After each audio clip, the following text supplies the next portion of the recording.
Aloha and welcome back to another episode of the Ohana Packers Edition podcast, the podcast where two dudes from halfway across the world talk everything green and gold. I'm Mike, and that's Iowa Joe. And today we're previewing the game against the Los Angeles Rams. Joe, it's going to sound like more of the same, I think. But anything Well, you're I'm going to looking at stop you initially with for your this one? intro. I'm going to stop you with your intro because we are now officially 2 days out from Halloween. So, did you take the little ones out trick or treating? We tried to. We made it to two houses before my son tapped out. He was a little sick, so um, and then my wife was sick, like irritated sick, because she spent a month making him a transforming bumblebee costume. So you can YouTube it. Like if you just YouTube like transforming bumblebee costume, it's the one that's like a full body costume for the kid and stuff like that. Wow. So yeah, it's pretty legit. And but yeah, it was good enough that my son won his school's class Halloween costume contest. So Really? we at least have that to hang.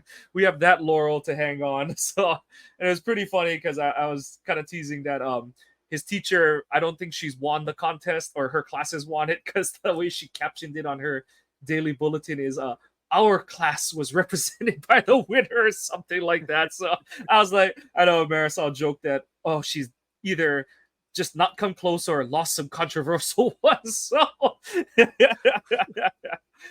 but yeah, had some fun and had the family matching. So another year, another fun costume, but waiting for the kids to really get into it.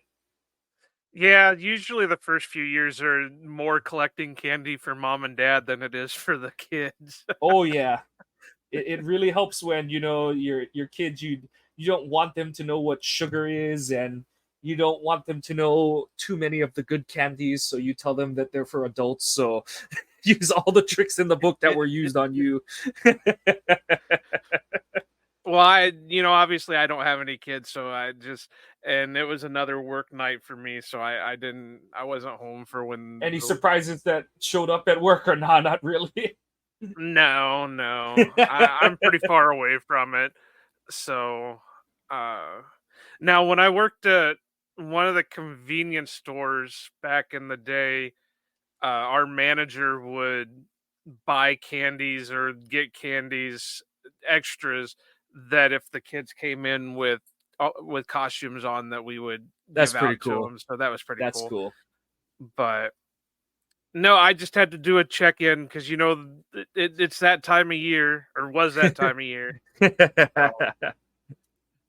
All right, you can go on with the rest of our uh, dim look on this next game. Oh, well, we're going to go from dim to dimmer because the next update is Razul Douglas was traded on Tuesday. Um, it's one of those I kind of hate that I was right about it because, so on the fandom side of it, Razul was a fun player to watch. He definitely brought a lot of not just talk and like Shazam to the game, but he backed it up with production and was just a good corner. So, the one thing you do kind of say is you hope that he's on a contender now, so you hope that he has a chance to play in the playoffs again and make an impact for a playoff run. But yeah, it's a bummer to see him go from Green Bay, but the quote unquote business side of it is that the reality is Razul wasn't going to be on, or at very least be a key contributor to the next good to great Packers team. So why not go and get something good for him in a trade? And I know obviously the joke is right now like, oh my god, but it was for a third round pick. But you know what?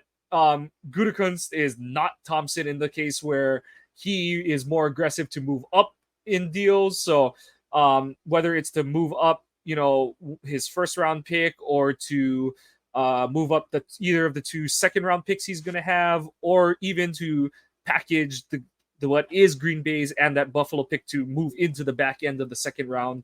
A lot of options, opportunities to be had for the Packers. But yeah, Joe, what are your thoughts on that trade? I think you touched on most of it. I was kind of doing my best to call out people on Twitter that were, all doom and gloom with it, because I was saying pretty much the same thing. On the fandom side, yeah, I understand it. Um, y- we have very few bright spots as is for this team. So to trade somebody who's a vocal leader, and it kind of looks bad per se, because the reports were that Razul was holding court with the rest of the players to try getting them, fired up and everything else, and then the next thing we know, he's traded. But the way it sounded from Gutekunst's uh, press conference today, that they weren't actively shopping him, but a lot of teams were calling about availability for any of the veteran players that the Packers had, and they had a threshold of saying, "All right, we'll do it for this price, and if somebody meets us at this price, we're going to do it." And Buffalo just happened to come along and offered the right price for it, and Razul, was traded. So business side of it, I completely understand. Uh, 29 years old, going on 30, one full year left on the contract. Might as well send him to a contender, get something out of it. I know you were talking about the third round pick, and everybody knows the curse of the third round picks for the Packers. And everybody knows my thoughts on third round picks for the Packers. That I believe that the next 100 third round picks need to be traded or packaged or whatever, and get something out of them. I am a bit surprised that they didn't bring anybody in. I really thought that they were going to make a move to bring in maybe not like a big name like safety or something, but somebody to fill in spots until Darnell gets back, because I hate to say it, he's another good story, and the Packers always seem to pick up good stories, but I just don't see Jonathan Owens being that guy until Savage comes back. I don't see Rudy Ford being that guy till Savage comes back. We're hoping that Anthony Johnson Jr. will be, start turning into something. But I just, I, I'm like everybody else. It really surprised me that Razul was moved. But again, looking at it without the green and gold tinted glasses, I can understand the move for it. So, wish him obviously the best of luck over in Buffalo, who are pretty well contenders, and maybe Rizul will be that one guy that'll put them over the top and get them to the promised land. Yeah. And Buffalo fits the bill. I think they just put Tre'Davious White on IR, so they're kind of desperate for secondary help. So, Andrew Brandt says it all the time: deadline spur actions. And yeah, as much as I wrote, I listed Brazil as one of the guys that I could see getting traded. It still was a surprise that it actually happened. I know a lot of people are worried that, like, oh well, will the rest of the team crater because this is the. I don't I can't think of it. You looking that way. They didn't sell off every vet. They didn't fire sale every veteran with a deal that was expiring in the next year or two kind of thing. It's not like they, it'd be a bigger thing if they traded Aaron Jones or something like that. So that would be something more in terms of like, oh, like they don't care. Not that they don't care about this year, but all the doom and gloom things that people are saying these days. But The more that comes on, I really do think that they don't per se care so much about this season. I think it was all this, no matter what the talk was, this season was always going to be to see what Jordan Love could do, and whether or not he will be able to do what they had hoped. Now, so far, he's been kind of up and down. He showed us some, but he's really showed us some not. If that, to kind of ruin the grammar part of it, but um, just with every move that they've made and everything else, it really does sound like they weren't too expectant of this season, One, still because they're in cap hell. Two, it's a super young team and with a new starting quarterback. And you know, next year looks like a prime time to start buying on certain spots. I know, was it you or who else was there that was saying that like the offensive line position doesn't look too good for next year's free Yeah, agent class. it's a kind of shitty offensive line, interior offensive line class. I know that Green Bay is gonna have to at least find one more tackle, and maybe two, depending on what happens with any of Zach Tom and Rasheed Walker. But yeah, the interior O line options aren't that great on the market this year, so we'll see. Yeah, it's I think you're right in the sense that I don't want to say they don't care. Obviously, it does matter whatever the rest of the team and Love, the rest of the team around Love and Love himself do the rest of this season. But I think they were hoping to kind of catch lightning in a bottle if everything came up roses, and it's the opposite. Yeah. Everything's kinda... There's no doubt in my mind that they weren't like saying we're going to go into tank mode. They were it was kind of split like 70-30 that, hey, we're just going to roll with the punches, but if we happen to make it so far, then that's just icing on the cake. Yeah, but I think the most entertaining thing about the whole Razul trade is he was listed on the practice injury report for Buffalo as just got here, just arrived or whatever. Yeah. But yeah, go for it. No, I was just gonna reiterate. We hope the best for him, and hopefully, he can push it over. He was a true pro, and I always say that, for the most part, outside of maybe a handful of guys, once you wear that green and gold, you're a Packer for life, no matter what happens to you. So, he'll always be welcome back in Green Bay. Yep.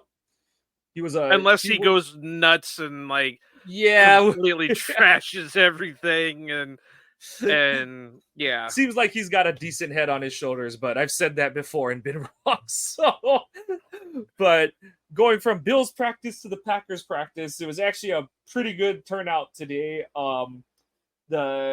Everyone participated in some regard, including Jair, Aaron Jones, and Yosh, who came in for Rasheed Walker after Walker was benched and then hurt his foot. I think Yosh said after the game that he fell funny after trying to block a field goal or a kick or something like that. So hopefully he's all right, but it was good to see that he was back out there for limited snaps. Well, what's crazy is Rasheed looked like he played better after Yosh went out. Well, I don't know grade wise or whatever, but it just seemed like he was playing a little bit better after he got the bench and then Yosh had to go back out because of injury.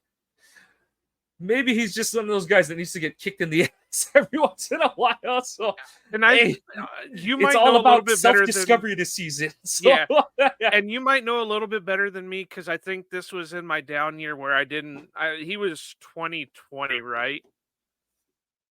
Or was he 2019? No, or 21.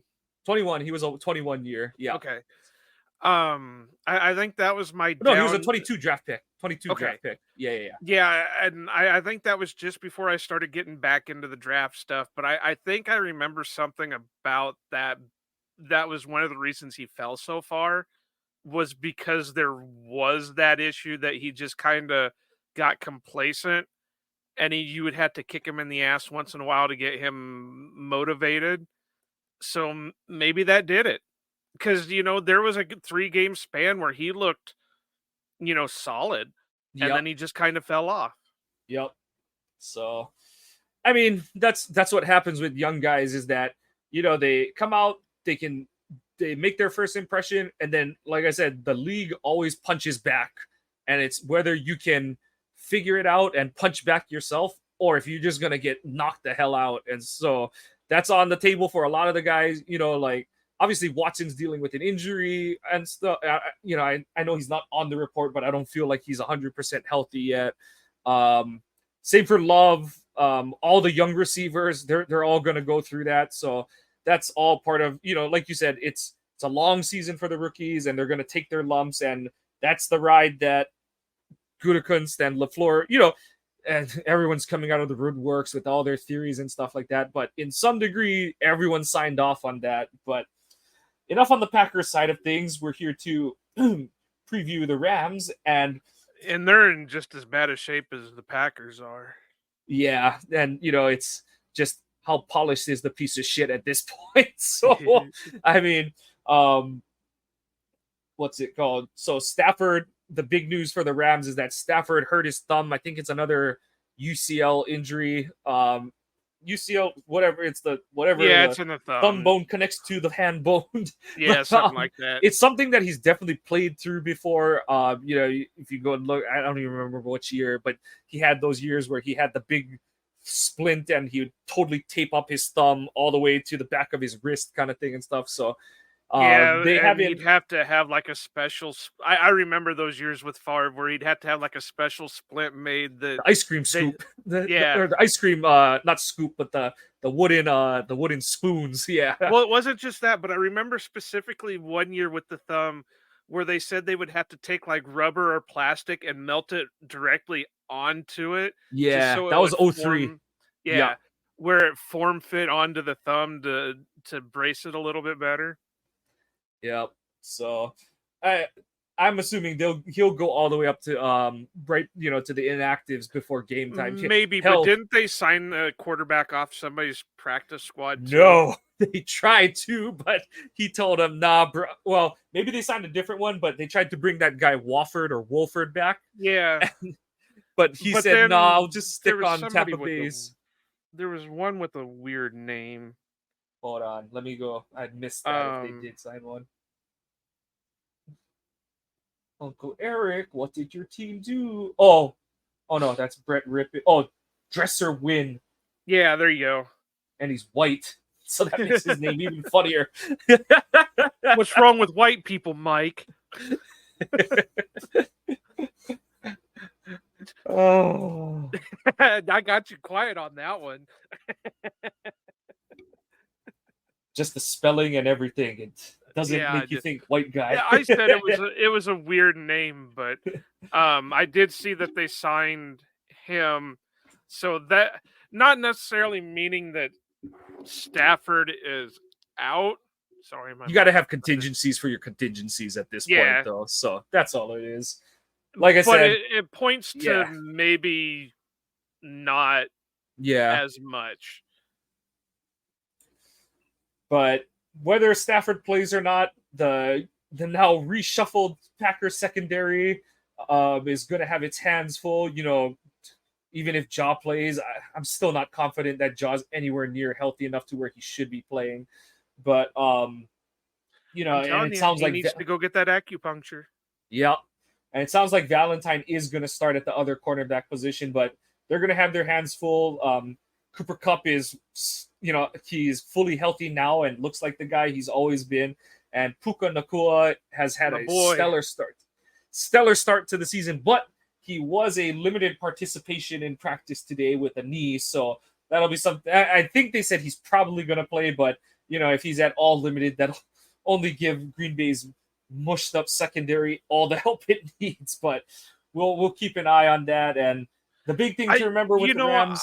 I am not surprised with the way Puka is going right now. Because I was really high on him before the draft. I had 3 guys in the wide receiver class that I could consider my guys.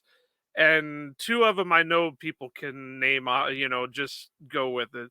Obviously, the first one was Jonathan Mingo, who's kind of struggled down in Carolina, partly because of injury, partly because Carolina is just shit. The other one was Marvin Mims, who's with Denver, and kind of the same thing there. Denver's just kind of a shit team. And my third guy was Puka Nacua. And I loved the way he played the game. Every time I turn on some kind of video of him, he was always making some kind of spectacular catch. I had concern that maybe somebody would try to make him a tight end more than a wide receiver, just because I didn't think the speed was there. But that boy could catch almost anything that was thrown to him, and So it doesn't surprise me that he's kind of turned into Stafford's favorite little toy over with the Rams. Well, and he went to the right team. That's the thing, is that he Yeah. can do some of the stuff that they use, especially when Cup was out to start the year. They were like, okay, like this guy is obviously he's not Cooper, but he's a similar, build and style of receiver. So it's kind of like, all right, just let him do the Cooper stuff. And I mean, yeah, the results speak for themselves. He'll be one. It'll be obviously we're playing him now, but he'll be one. It'll be interesting to see if he hits the wall in a couple of weeks or in a few weeks when you would ideally, not ideally, but when you basically would be at the end of the college season. So that'll be interesting to keep an eye on. But yeah, it's gonna be a challenge. The good thing is that he's not a super tall or super like long receiver. So that the type that, even if he was healthy would give Ja a lot of trouble. So but the thing to remember is, so I couldn't name the Rams running backs without having to look them up at this point. I know one's Daryl Henderson. I know they brought him back, up. right? the drug that McVay can't quit. But that McVay's whole thing is that he's gonna call play action from any formation, any whether it's shotgun under center, he doesn't care. He loves to run play action, and he'll do it any down. And that was always the joke with when Goff was the quarterback, is that they're like, he's running play action on 3rd and 12. But McVay is like, you never know. Maybe we'll hand it off one time. And that's always how he's gotten a lot of his best effectiveness out of, whether his quarterback was Goff or Stafford. But that's something that it'll be interesting to see how Green Bay matches up with it. But yeah, okay, they don't have some bad running backs over there. They're not like anything that scares me, but they're not bad. You got Royce Freeman, who was pretty solid with Denver for a bit. Myles Gaskin, I was kind of high on him when he came out of the draft, but I think he's bounced around a lot. Daryl Henderson, and Zach Evans. Yep. So, I mean, I don't even care who the other team's running backs are. They're going to get $150 on us. So, well, this would be the week to just go all out and start bringing some guys up, like Jonathan Ford or do they still have Chris Slayton on the? He's still on the practice. Ford is still on the practice squad. Yeah. So, bring one of those guys up, really reinforce that defensive line, because really, obviously if Stafford plays, he's going to be hurt. But if you have like Ripon or the other guy that they signed playing, Win. I was remembering Dresser, but I couldn't remember what his last name was. The key is going to be pressure. Well, you're going to want to run as many guys on your front seven as you can to get pressure. Because I don't care how shitty your defensive backs are. If the quarterback can't get time to throw the ball, he's not going to do it. He's not going to be able to put up anything. So this is when right now, I would say Joe Barry's going to be pretty much coaching for his job. I know they've kind of hamstrung him with losing Rasul, but I really believe that these last 10, 11 games is going to be for his job. I don't think LaFleur's quite on that hot seat. I know the big talk is maybe Gutekunst, but I don't see Gutekunst being on the hot seat right now. No. But I think there are a lot of coaches on the team that are going to be playing for their job, coaching for their job. Yeah. I intimated it early on the week on Twitter. I don't think, they both of them just signed extensions, and I know that doesn't mean everything, but I would have a hard time to see that, all parties involved in the triumvirate of decision making between Murphy, Gutekunst, and LaFleur didn't understand what they were dealing with in terms of, it was for all intents and purposes, it was a house of cards, and the cards all fell down this year. So, but I do wonder, the tinfoil hat thought I do have is, and we can definitely go into this later, but do they say, okay, this is like McCarthy's 2018, where it's like you got to just clean house on your staff and reset the deck kind of thing and stuff? But that's like I said, that's a discussion for Yeah, that's another day. discussed another day. But I just think that, you know, like we kind of both said with the Raiders game and the Broncos game, this is a game that on paper the Packers should win. They're favorites still right now at this moment. So Right. yeah. And yeah, so But we know how that goes because we watched the Raiders game and we watched the yeah. Broncos game. So, but by all accounts, they should win the game, especially if Stafford isn't playing. There should be Yep. no reason that Brett Ripon or Dresser Wynn should be able to lead that fucking team against the Packers, especially with the kind of pass rush the Packers have. You know, Gary will eat them alive. Preston will be decent. Maybe this will be Lucas Van Ness's breakout game. I mean, he's been pretty solid so far this year, but I mean, this could be his, you know, coming out party where it just he has 2 sacks and, Oh, I you missed the know, a big one. couple. I missed the big one for the Rams offense. Rob Havenstein, their right tackle, missed today's practice with a calf injury. So I didn't see how they're expecting him to progress, but that would be a big one if he misses the game. Well, and yeah, because they're like the Packers right now, where their offensive line really isn't, you know, that great. So, uh, but yeah, this is one of those games that they should win, but who knows what'll Yeah. happen. But I do not see them making any in-season decisions on coaching. But this will be one of those that when they go through the checklist at the end of the year, that all right, well, what'd you do with this game? Yep. You didn't do well. All right, that's a red mark. You're, you know, and so many red marks add up, you're gone. You know, and I hate to say that because, you know, some of the coaches are good coaches. You know, Stinovich, good coach. He's not a good offensive coordinator at the moment, but he's, you know, he's a good coach.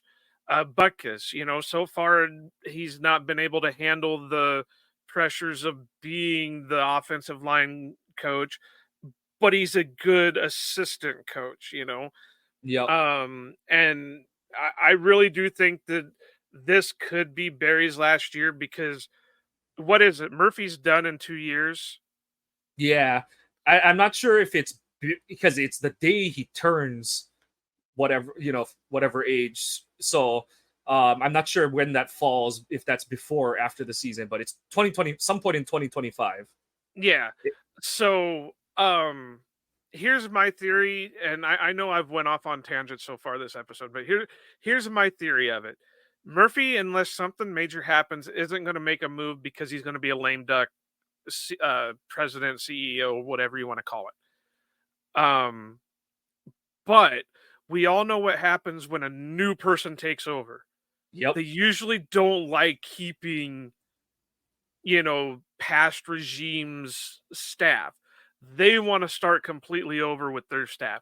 Now, unless this is going to be like a Mark Murphy underling or, you know, I think what it is they take a vote amongst the board and or whoever's got the longest tenure or whatever. I can't remember. I Yeah. think it's voted on or something like that. But anyway, so this year, I think what'll happen is LaFleur is going to be making decisions for his future job because next year his job is going to be on the hot seat. The same with Gutekunst. Because after that, when Murphy's done, there's going to be giant Yep. question marks. And it's going to be if you didn't do this, then, you know, we're going to find Yeah. somebody else.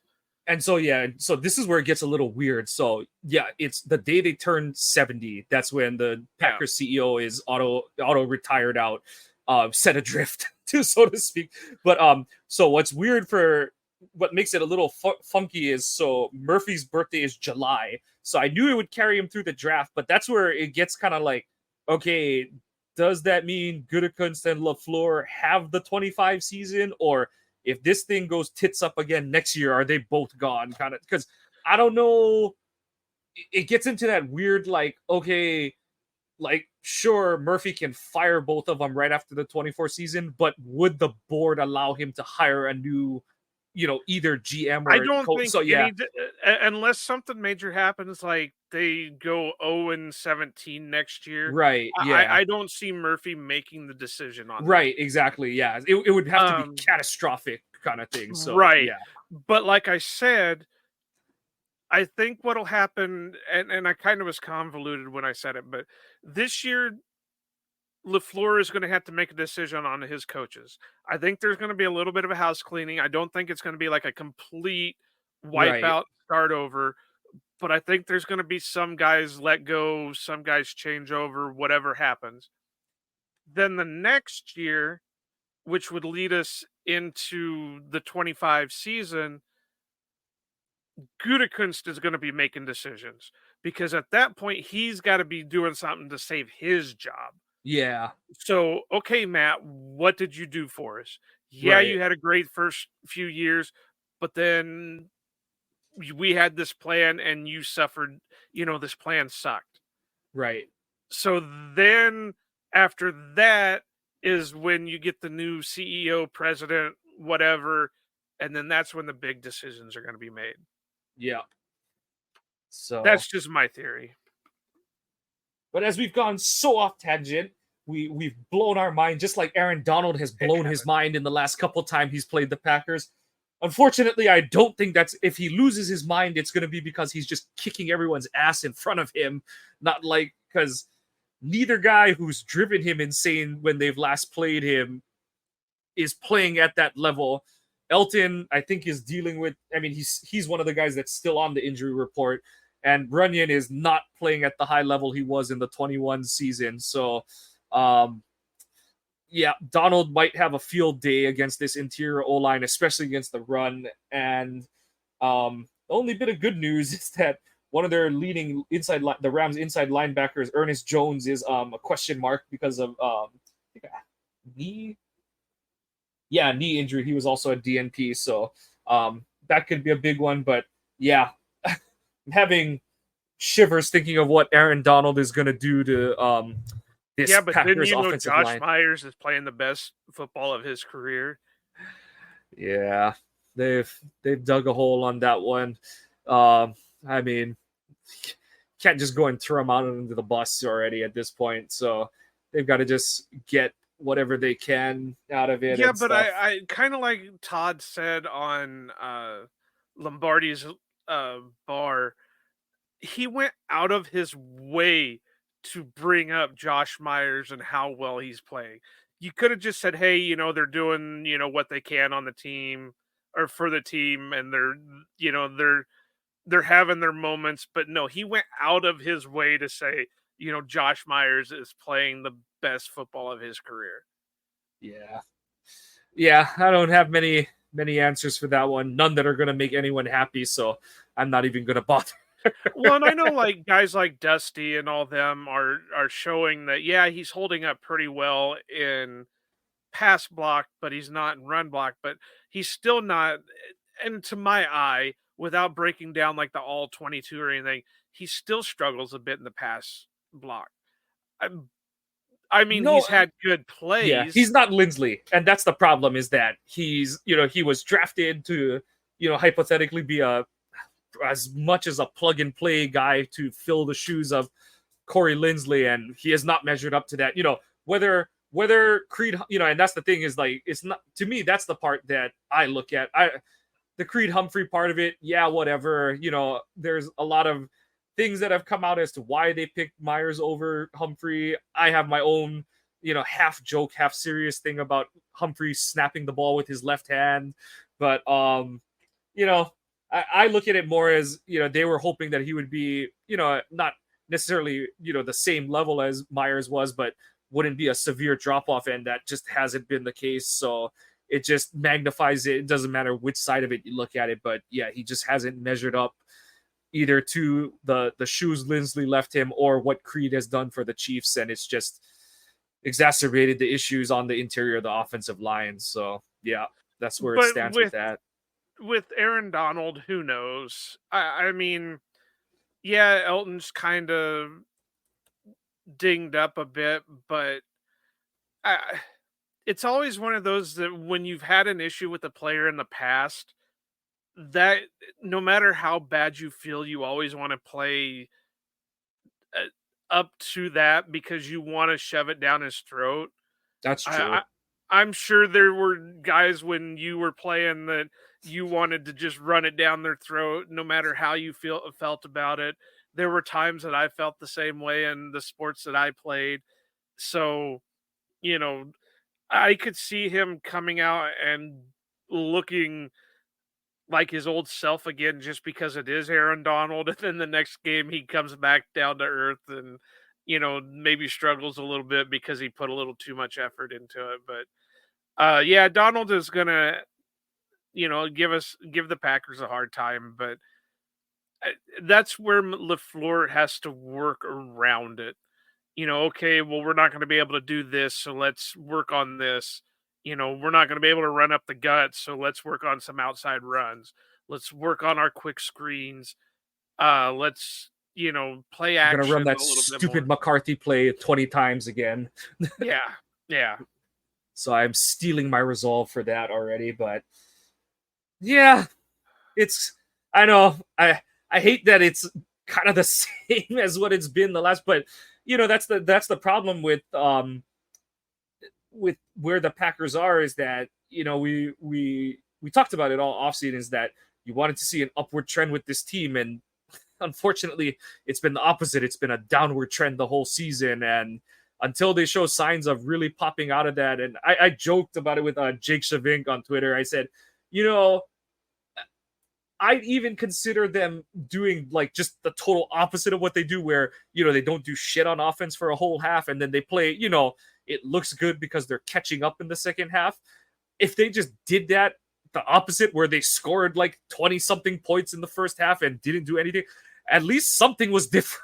And it paints a different picture if you're trying to hold on to a lead as opposed to like you just didn't show up for the first half kind of thing. But I know I feel like we just repeated the same. We've just put the same. We're just putting extra coats of paint on the same wall at this point. But until they Like break that Yogi wall Berra down, would say, it's like deja vu all over again. but I don't have many more words to say on this one. Joe, do you have There's anything nothing. really left to say? No, because it again, like we were talking about with the Razul trade, from the fan side of it, it's been disappointing, and I don't look to it get much better. I hope it does, but from a fan point of view, it's not looking great. But from a analytical type look at it, I think we're progressed where we probably should be with the type of team that we have. So it can only go up from here. I don't think Right. it can go any worse. Yeah. Just stop making so many mental errors. Like the fact that, like the first pass play of the game is one where Jordan goes to throw an RPO and no one's running a route kind of thing, or like the first time they failed in the red zone, and we were kind of like, oh, did he lock in on Dobbs, or like you said, was he throwing it to Reed, but Reed stopped running kind of thing and stuff. So it's those where no one really, we're basing assumptions off of what similar route concepts we know that look like kind of what they're running, but then it's like, okay, do they just JT O'Sullivan kind of like snarkily says it during his film reviews, like, I've never seen it coached that way, but that's how they're doing it, kind of thing and stuff. So, This yeah, is where I kind of miss Luke Getzey, and I know he's not really doing well down in Chicago, but I'm pretty sure when he was wide receivers coach, there was a drill that they did, and it really helped Devontae a lot because as everybody knows, Devontae really struggled the first couple of years. And what they would do, and it looked like it hurt like a son of a bitch, but they would still do it, is they would take well, it was basically a pitching machine, like the baseball pitching machine, but it was, you know, you might know what they call it more than I do, but it's You put the football in, it shoots the football out. Jugs machine. Yeah. Jugs machine. There you go. I couldn't think of that for whatever reason. But they would basically have the receivers stand as close as you could to the jugs machine with your hands in diamond formation, like you're supposed to receive the ball, and they would just fire that damn ball at them. And it was strengthened hands, and it would, whatever. Now, obviously, I don't think they had the jugs machine set at like 100 mile an hour or whatever, but they still had it set at probably what Aaron threw his fastest at. And look at Devontae. Now we're calling him one of the greatest wide receivers in this era. So maybe that's something that, and I don't know, they could be doing that, but that's definitely something they need to work on. Yeah. Just a lot of things that they need to work on at this point. But that's all I've got for this game. Not much more to be said. What you got for so yes, no's, I threw a fun one in there. Like you said, we don't one of the reasons we don't expect anything to go different is because we don't expect substantial changes to be made. But I threw one in there. Will they shuffle the O-line this week? I think they will at least start Yosh. As long as he's healthy, I think they'll at least start Yosh. Now, whether or not they will change anything else up, I have no fucking clue. I wish they would. I keep going back to they need to put Yosh at left, Elton at left guard, Tom at center, Runyon at right guard, and Rashid or Caleb Jones or whoever they want to run at right tackle. And at least Jordan's blind side is protected. Yep. So, and it might even open up the running lanes a little bit more. But I think to answer your yes, no fully, I'm going to say no. But to do it partially, I think at least Yosh will start over Rashid. Yeah, that, like you said, it's pending Yosh's status, but I kind of get the feeling that it'll probably be Yosh to start. But yeah, I don't think there's going to be any other shuffles other than that. What else you got for us this week, though? Well, I threw this one out there, just to, because it's been a couple weeks, so I really do think that they might use a activation on him, considering they haven't used any of their practice squad call ups for the last 2 weeks. But does James Robinson play? I think no. I know the returns on and the comments on Aaron Jones haven't been promising. That they're saying, oh yeah, he's still. They're concerned because they're like he could have another setback and stuff. But I'm just gonna say no until it happens. What was it, today or yesterday? He was wearing the red no contact jersey. Yeah, that was today's practice. Yeah. I'm going to say yes, because I think with it being a couple weeks in, he's had a chance to get, into the playbook. Acclimated. Yeah. And it'll at least call, just in case something happens to re-aggravate Aaron Jones's injury, because obviously they're not trusting Emmanuel Wilson for some reason. While AJ Dillon looked better last week, I'm still not completely sold on him being the prime back for the Packers if something happens to Aaron Jones. So I'm hoping more than in the know, I'm hoping it happens that James Robinson will play. And then this one is an obvious one. Do the Packers score at first half touchdown this week? Hell no. Again, this is going to be one. I'm joking or being serious, but I don't either. I really couldn't tell you one way or the other. I mean, I'm going to say yes, because the streaks always have to be broken at some point. So maybe they'll move it from only scoring in the first half and not scoring in the second half type thing. But Yeah, I'm gonna go with it. So over under wise, I've got 9.5 carries for Aaron Jones. No, I don't think so. The stuff we're hearing out of practice is not promising, so I don't think so. I don't know. I really don't. I don't even think if he was healthy, he would still reach 9.5. But I'm gonna say over just for the hell of it. I have a feeling that if Robinson doesn't play, that means they're expecting Aaron to play more. So I think something's going to happen where they're just going to say, "All right, just go out there, just go." 1.5 touchdowns for Jordan Love. I'll go over. I'm gonna go under then, just to be an opposite. And then I threw this one on there because, like I stated earlier, even if Stafford plays, he's only going to be at 50%. Brett Ripon will play, then, I wouldn't expect a ton out of him. And if that Dresser win plays, I definitely don't expect a ton out of it. So over under 2.5 sacks for the Packers D. Over. I think, Stafford has a tendency to hold the ball. That's kind of why he would have struggles against Green Bay, is he would kind of stare plays down and take bad sacks and stuff like that. So even if you play, and then, yeah, if either of the backups are in, I think that only becomes more likely. So I'll say over. I'm going to be hopeful and say over also. I think it'll be like right at 3.